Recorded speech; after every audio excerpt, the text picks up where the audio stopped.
ওম শান্তি। আজকের তারিখ হলো 6 ফেব্রুয়ারি 2022। প্রাতঃ মুরলি। ওম শান্তি। অব্যক্ত বাপদাদা রিভাইজ কোর্স 6 জানুয়ারি 1990। আজকের মুরলির হেডলাইন হলো হলিহংসের পরিভাষা।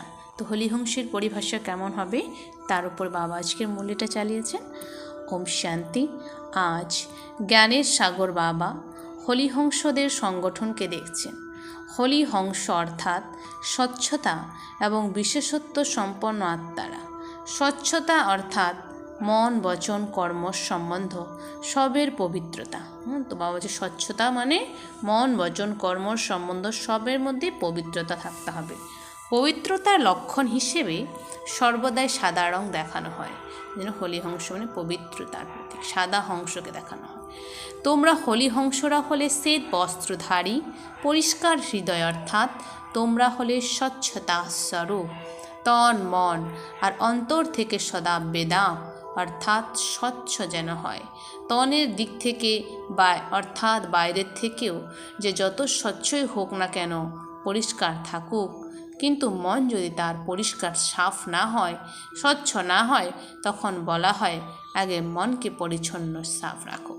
সাফ মন বা সাফ হৃদয়ে সাহেব রাজি থাকেন। তো সচ্চে দিল পর সাহেব রাজি। যখন আমাদের মন সাফ হবে, হৃদয় সাফ হবে, তবেই সাহেব ভগবান রাজি হবেন। ভগবান আসন গ্রহণ করেন, খুশি হন। যে আমাদের দিল সাফ হয়ে মন সাফ হবে, তবেই ভগবান আমাদের আসন গ্রহণ করবে। তার সাথে সাথে পরিষ্কার অন্তর যার, তার সকল মনোবাঞ্ছা অর্থাৎ কামনা পূর্ণ হয়। হংসের বিশেষত্ব হলো স্বচ্ছতা অর্থাৎ পরিষ্কার হয়। সেই জন্য তোমাদের অর্থাৎ ব্রাহ্মণ আত্মাদের হলিহংস বলা হয়। চেক করো, আমি হলিহংস আত্মার 4টি বিষয়ে অর্থাৎ তন মন অন্তরকরণ আর সম্বন্ধে স্বচ্ছতা রয়েছে। সম্পূর্ণ স্বচ্ছতা বা পবিত্রতা, এটাই হলো সঙ্গম যুগের সকলের লক্ষ্য। সেই জন্যই তোমরা ব্রাহ্মণ তথা দেবতাদের সম্পূর্ণ পবিত্র হিসেবে প্রশস্তি রয়েছে। কেবল নির্বিকারী বলা হয় না, বরং বলা হয় সম্পূর্ণ নির্বিকারী। 16 কলা সম্পন্ন বলা হয়। শুধু 16 কলা বলা হয় না, বলা হয় তাতে সম্পন্ন। গায়ন হলো তোমাদের দেবতা রূপেরই, কিন্তু হও কখন? ব্রাহ্মণ জীবনে নাকি দেবতা জীবনে? হয়ে ওঠার সময় হলো এখন সঙ্গম যুগে। সেই জন্য চেক করো যে কতখানি অর্থাৎ কত পার্সেন্টেজ স্বচ্ছতা অর্থাৎ পবিত্রতাকে ধারণ করেছ। তন এর স্বচ্ছতা অর্থাৎ সদা এর তনকে আত্মার মন্দির মনে করে সেই স্মৃতিতে স্বচ্ছ রাখা। মূর্তি যত শ্রেষ্ঠ হয়, ততই মন্দিরও শ্রেষ্ঠ হয়ে থাকে। তাহলে তোমরা শ্রেষ্ঠ মূর্তি নাকি সাধারণ? ব্রাহ্মণ আত্মারা সমগ্র কল্পে হলো নম্বর 1 আত্মা। ব্রাহ্মণদের সামনে দেবতারা হলো স্বর্ণতুল্য আর ব্রাহ্মণ হলো হীরক তুল্য। তো বলছেন দেবী দেবতার থেকেও ব্রাহ্মণ জীবনটা হচ্ছে আমাদের শ্রেষ্ঠ, হীরে তুল্য। তো তোমরা সকলে হলে হীরে তুল্য মূর্তি। কত উঁচু হয়ে গেলে তোমরা! নিজের এতখানি সমান জেনে এই শরীররূপী মন্দিরকে স্বচ্ছ রাখো। তো বলছে বাবা নিজের এই সমানকে জেনে যে তোমরা হচ্ছে হীরে তুল্য জীবন, এই ভেবে আমাদেরকে এই শরীররূপী মন্দিরকে স্বচ্ছ রাখতে হবে, পবিত্র রাখতে হবে। সাদা থাকুক কিন্তু স্বচ্ছ যেন হয়। এই বিধির দ্বারা তনের পবিত্রতা সদা রুহানি সৌরভের অনুভব করাবে। এমন স্বচ্ছতা পবিত্রতা কতখানি ধারণ করেছ? দেহ ভাবে স্বচ্ছতা থাকে না, কিন্তু আত্মার মন্দির মনে করলে তখন স্বচ্ছ রাখা হয়। আর মন্দিরটির রক্ষণাবেক্ষণ আর পরিচালনা করতে বাবাই তোমাকে দিয়েছেন। তো বাবা আমাদের এই শরীররূপী মন্দিরকে রক্ষণাবেক্ষণ পরিচালনা করতে দিয়েছেন। এই মন্দিরের ট্রাস্টি বানিয়েছেন। তোমরা তো তন মন ধন সব দিয়ে দিয়েছ, তাই না? এখন আর সেটি তোমার নয়, আমার বলবে নাকি তোমার বলবে? তো ট্রাস্টি ভাব সততই নষ্ট অর্থাৎ স্বচ্ছতা আর পবিত্রতাকে নিজের মধ্যে নিয়ে আসে। মোহের মধ্যে স্বচ্ছতা নেই, বরং বাবার সেবা দিয়েছেন এইরূপ মনে করে তনকে স্বচ্ছ পবিত্র রাখো, তাই তো? নাকি যেমন আসে সেরকমই চালাতে থাকো? স্বচ্ছতাই হলো আত্মিকতার মানে রোহানিয়তের নিদর্শন। এইভাবেই মনের স্বচ্ছতা বা পবিত্রতার পার্সেন্টেজকে দেখো যে আমি কতটা পবিত্র, কতটা স্বচ্ছতা আছে। সারাদিনে কোনো প্রকারেরই অশুদ্ধ সংকল্প মনের মধ্যে চলেছে, তবে তাকে সম্পূর্ণ স্বচ্ছতা বলা যাবে না। মনের বিষয়ে বাপদাদার ডাইরেকশন হলো তোমার মনকে আমাতে নিযুক্ত করো কিংবা বিশ্ব সেবাতে নিয়োজিত করো। মন মনা ভব, এই মন্ত্রের স্মৃতি যেন সদা সাথে থাকে। একে বলা হয় মনের স্বচ্ছতা বা পবিত্রতা। আর কোনো দিকেই মন যদি ছুটে বেড়ায়, তবে ছুটে বেড়ানো অর্থাৎ অস্বচ্ছতায় বিধির দ্বারা চেক করো যে কত পার্সেন্টেজে স্বচ্ছতা ধারণ হয়েছে। বিস্তারিতভাবে তো তোমরা জানোই, তাই না? তৃতীয়ত, হৃদয়ের স্বচ্ছতা। একেও তোমরা জানো যে সততাই হলো পরিচ্ছন্নতা। নিজের উন্নতির জন্য যা কিছু পুরুষার্থ রয়েছে, পুরুষার্থ যেমনই হোক, সে সব কিছুকে সততার সাথে বাবার সামনে রাখা। অতএব এক, নিজের পুরুষার্থের স্বচ্ছতা। দ্বিতীয়ত, সেবা করবার সময় কতখানি সততার সাথে অন্তর থেকে সেবা করছে, এর স্বচ্ছতা। যদি এতটুকু স্বার্থ রেখে সেবা করবে, তবে তাকে সত্যিকারের সেবা বলা হবে না।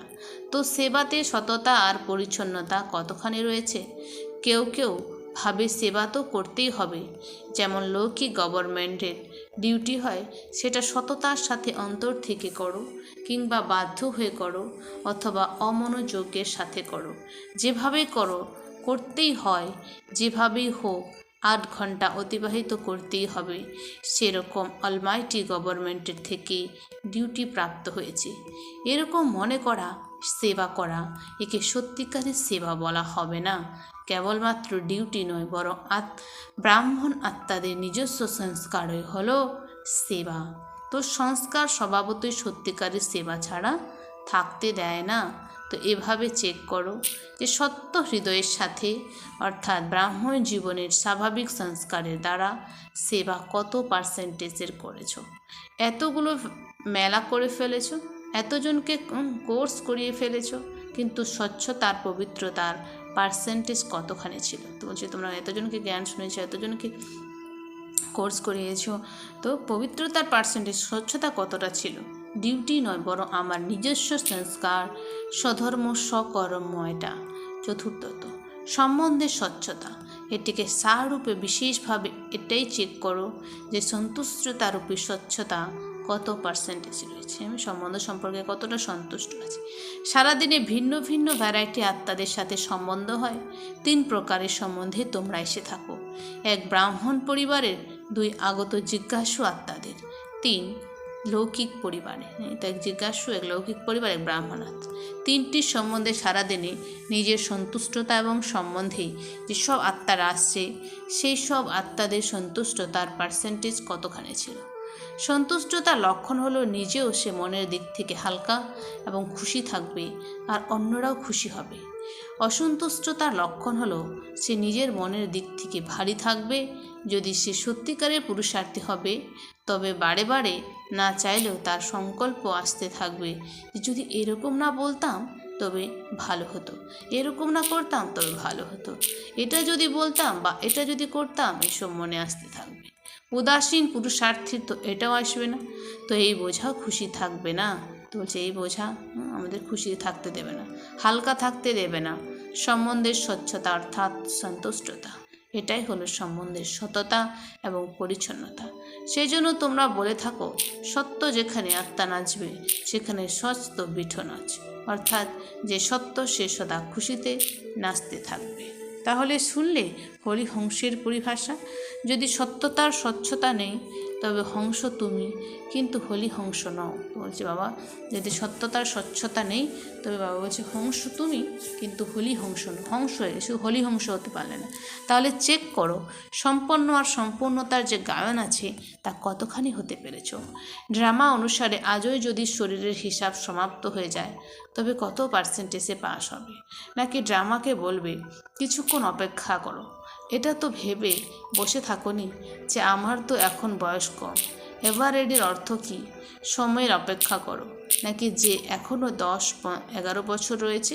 অনেকেই 2000 বছর পর্যন্ত সময়ের হিসাব বের করে, কিন্তু সৃষ্টির বিনাশের ব্যাপার হলো আলাদা, আর নিজেকে এভার রেডি রাখা হলো আলাদা ব্যাপার। সেই জন্য এটা তার সাথে মিলবে না। ভিন্ন ভিন্ন আত্মার ভিন্ন ভিন্ন পার্ট। সেই জন্য এটা মনে করো না যে আমার তো অ্যাডভান্স পার্টিতে পার্ট নেই। কিন্তু বলছে আমি যদি আগে আসতাম গেলে তাহলে ভালো হতো, অ্যাডভান্স পার্টিতে পার্ট নেই। কিংবা আমার তো বিনাশের পরেও পার্ট রয়েছে, অনেক আত্মাদেরই রয়েছে, কিন্তু আমি হলাম এভার রেডি। নইলে অমনোযোগিতার অংশ প্রকট হয়ে যাবে। সবসময় আমাদেরকে এভার রেডি থাকতে হবে, নইলে অমনোযোগিতা চলে আসবে, পুরুষার্থে ঢিলাপন চলে আসবে। এভার রেডি থাকো, তাই বলছে বাবা সবসময় এভার রেডি। যেরকম আর্মিরা এভার রেডি থাকে সবসময়, তো আমাদেরকেও বাবারই জ্ঞান মার্গে আমাদেরকেও এভার রেডি থাকতে হবে। তারপর 20 বছর বাঁচো তো অসুবিধা নেই, তো বলি বাঁচো তো কোনো অসুবিধা নেই, কিন্তু কোনো রকম আধারের উপরে নির্ভরশীল থাকবে না। তো বলছে বাবা কোনো আধারে নির্ভরশীল থাকবে না, একে বলা হবে হলিহংস। জ্ঞান সাগরের উপকণ্ঠে এসেছো না তোমরা, তো আজ হলিহংসের স্বচ্ছতা শোনালাম, পরে বিশেষত্ব শোনাবো। তো বলছে বাবা আজকে হলিহংসের স্বচ্ছতা শোনালো, এরপরে বাবা বিশেষত্ব শোনাবে। টিচার্স তোমরা চেক করতে পারো তো, তাই না? টিচারদের বিশেষত সমর্পিত হওয়ার ভাগ্য প্রাপ্ত হয়েছে। তো বাবা টিচারদের বলছে যাদের নিজের জীবনকে ভগবানের সেবায় সমর্পিত হওয়ার ভাগ্য প্রাপ্ত হয়েছে। প্রবৃত্তি থেকে মন থেকে যতই সমর্পিত হোক, তবু টিচারদের এতে ভাগ্য, বিশেষ ভাগ্য। তো বলছে বাবা যারা গৃহস্থিতে থেকে যারা যতই মন থেকে সমর্পিত হোক, কিন্তু টিচারদের এটা হচ্ছে বিশেষ ভাগ্য রয়েছে। কাজই হলো স্মরণ আর সেবা। তা সে খাবার প্রস্তুত করুক কিংবা জামা কাপড় কাচুক, এটাও হলো যোগ্য সেবা। তো যেই কিছু করুক সবটা হলো সেবা।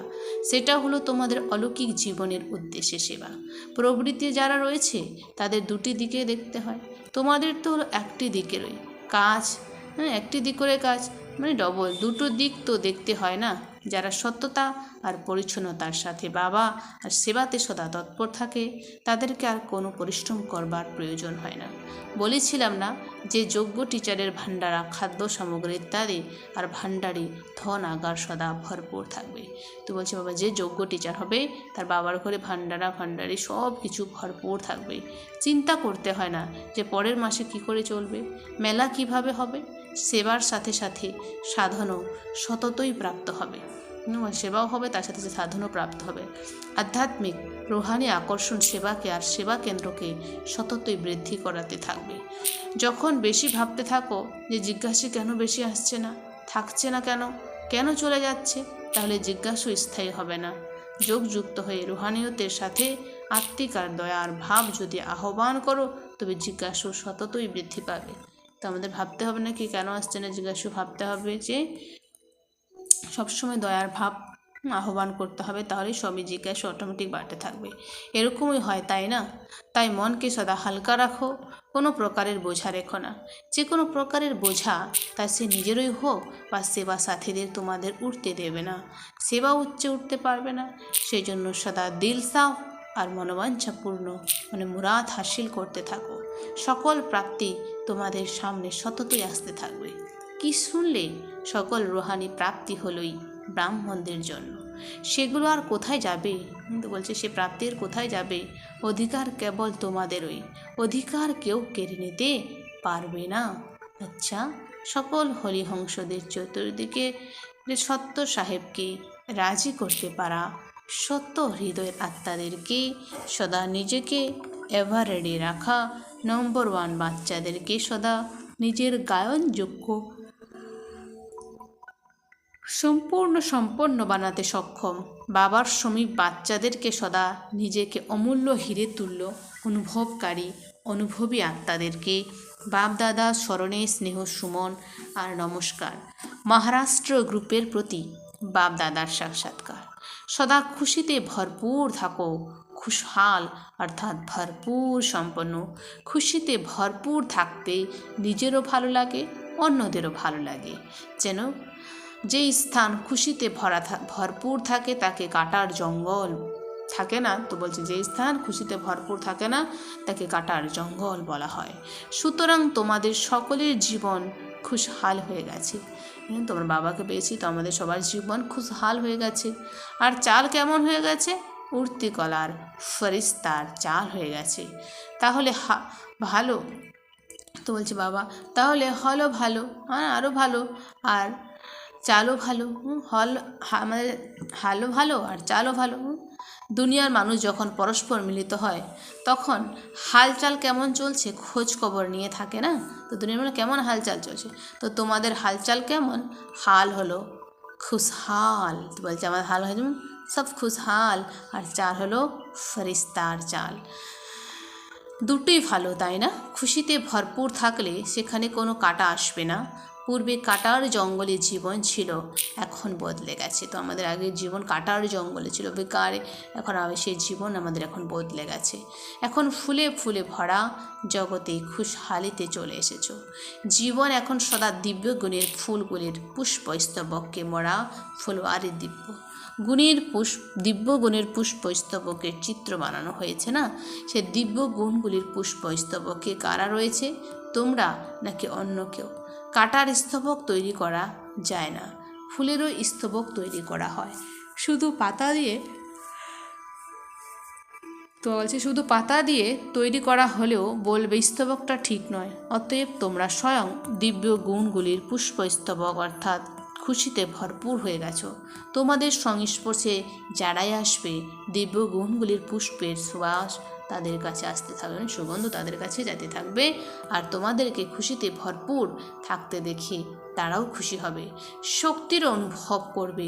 সেই জন্য আজকাল ডাক্তারও বলে বাগানে গিয়ে হাঁটাহাঁটি করতে। তো খুশহালি অন্যদেরকেও শক্তিশালী বানায় আর খুশিতে নিয়ে আসে। সেই জন্য তোমরা বলে থাকো যে আমরা হলাম এভার হ্যাপি।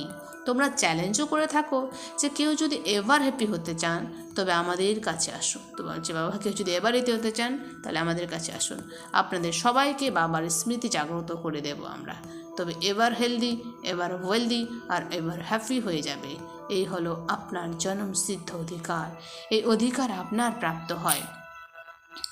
তো বলছে এই অধিকার আপনার প্রাপ্ত হয়ে গেছে। তো তোমরা সকলকে বলে থাকো জন্মসিদ্ধ অধিকার। শারীরিকভাবে যত অসুস্থই থাকো না কেন কিন্তু মন তো খুশিতে ভরপুর, তাই না? মন খুশি থাকলে জগৎ খুশি, কিন্তু মন অসুস্থ হলে শরীরও ফ্যাকাশি হয়ে যায়। মন ঠিক থাকলে শরীরের রোগ ব্যাধিও মনকে স্পর্শ করতে পারবে না। এমনই তো হয়, তাই না? কেননা তোমাদের কাছে যে সর্বোত্তম খুশির মতো পুষ্টিকর আহার রয়েছে। তো বলছে খুশি হচ্ছে একটা পুষ্টিকর আহার। ওষুধ যদি ভালো পড়ে তবে রোগও দূর হয়ে যায়। তোমাদের কাছে খুশির যে পুষ্টিকর আহার রয়েছে তার রোগ দূর করেও ভুলিয়ে দেয়। তাই মন খুশিতে তো জগৎ খুশির, জীবন খুশির। সেই জন্য তোমরা যেমন এভার হেলদি, এভার ওয়েলদি, তেমনই হ্যাপিও নিজে থাকলে তখন অন্যকেও চ্যালেঞ্জ করতে পারবে, নইলে চ্যালেঞ্জ করতে পারবে না। নিজের দিকে তাকালে তখন অন্যদের প্রতি দয়ার অনুভব হবে, কারণ নিজেরই পরিবার সেই আত্মা যেমন সংস্কারের হোক না কেন, কিন্তু একই পরিবারের যার দিকেই তাকাবে এ অনুভবই করবে যেহেতু আমাদেরই ভাই, আমাদেরই পরিবারের মধ্যেও কেউ কাছের হয়, কেউ দূরের হয়, তাও পরিবারের তো বলা হবে, তাই না? তো পরিবারের মধ্যে কেউ কাছেরও হয় কেউ দূরের হয়, তো তবুও তো পরিবার বলা হবে, তাই না? যেমন বাবা হলো দয়াবান, বাবার কাছে তো এই প্রার্থনাই করে যে কৃপা করো। বাবা যে দয়াবান, বাবা কৃপা করে, দয়া করো, কৃপা করো, তোমরা কৃপা করবে, দয়া করবে। তো তাই না? কারণ বাবার সমান নিমিত্ত হয়েছ যে তোমরা ব্রাহ্মণ আত্মাদের কারোর প্রতি ঘৃণা আসতে পারে না, দয়া আসবে, ঘৃণা আসতে পারে না। সবাই হলো মায়ার বশ, কারোর প্রতি ঘৃণা আসা চলবে না, কারণ সবাই মায়ার বশীভূত হয়ে গেছে। তো যে পরবশ তার উপরে তো দয়া আসে, ক্ষমার ভাব আসে। যেখানে ঘৃণা আসবে না সেখানে ক্রোধও আসবে না। যখন ঘৃণা আসে তখন রোষ চলে আসে, ক্রোধ চলে আসে। কিন্তু যেখানে ক্ষমা ভাব থাকে সেখানে শান্তির দান দেবে। দাতার সন্তান যে তোমরা, তবে শান্তি দেবে, তাই না? তো বলছি আমরা হচ্ছে শিব বাবা যে আমরা দাতার সন্তান, তাই সবাইকে শান্তি দিতে হবে। বরদান, জ্ঞান খাজানার দ্বারা মুক্তি, জীবন মুক্তির অনুভব করতে পারা, সর্ববন্ধন মুক্ত ভব। স্পষ্টীকরণ, তো জ্ঞান খাজানার দ্বারা আমাদের মুক্তি, জীবন মুক্তির অনুভব করে সর্ববন্ধন থেকে মুক্ত হতে হবে। স্পষ্টীকরণ। জ্ঞান রত্নের খাজানা হলো সবচেয়ে শ্রেষ্ঠ খাজানা। এই খাজানার দ্বারা এই সময় মুক্তি, জীবন মুক্তির অনুভূতি করতে পারো। তো এবার বলছে জ্ঞান রত্নের খাজানা হলো সবথেকে শ্রেষ্ঠ খাজানা, আর এই খাজানার দ্বারা এই সময় মুক্তি, জীবন মুক্তির আমরা অনুভব করতে পারি। বাবার সমান জ্ঞানী আত্মা সেই যে দুঃখ আর অশান্তির সব কারণগুলিকে সমাপ্ত করে অনেক অনেক বন্ধনের রশিকে কর্তন করে মুক্তি, জীবন মুক্তির অনুভব করবে। অনেক ব্যর্থ সংকল্পের থেকে, বিকল্পগুলির থেকে এবং বিকর্মগুলির থেকে সদা মুক্তি থাকা, এটাই হলো মুক্ত আর জীবন মুক্তির অবস্থা। স্লোগান: সেই বিশ্ব পরিবর্তক যে নিজের শক্তিশালী বৃত্তিগুলির দ্বারা বায়ুমণ্ডলকে পরিবর্তন করে দেবে। তো বলছে বাবা যে সেই বিশ্ব পরিবর্তন করতে পারবে যে নিজের শক্তিশালী বৃত্তির দ্বারা কী করবে, বায়ুমণ্ডলকে পরিবর্তন করে দেবে। আচ্ছা, ওম শান্তি। ধন্যবাদ বাবা আজকের এই অব্যক্ত মূল্যের জন্য।